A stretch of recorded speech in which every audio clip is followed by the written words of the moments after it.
Hello everyone, in this video I'm going to show you how you can use the CapCut PC for edit the video. Alright, so after you download it and just open and tap on your project. So how you can import the videos, audios or photos, just click on the import button on media and just click and select the images or videos or audios you like to edit.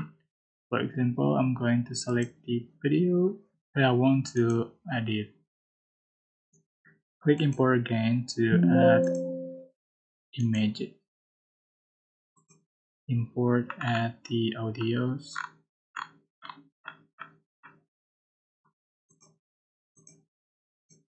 So you can select the clips and add to track like so.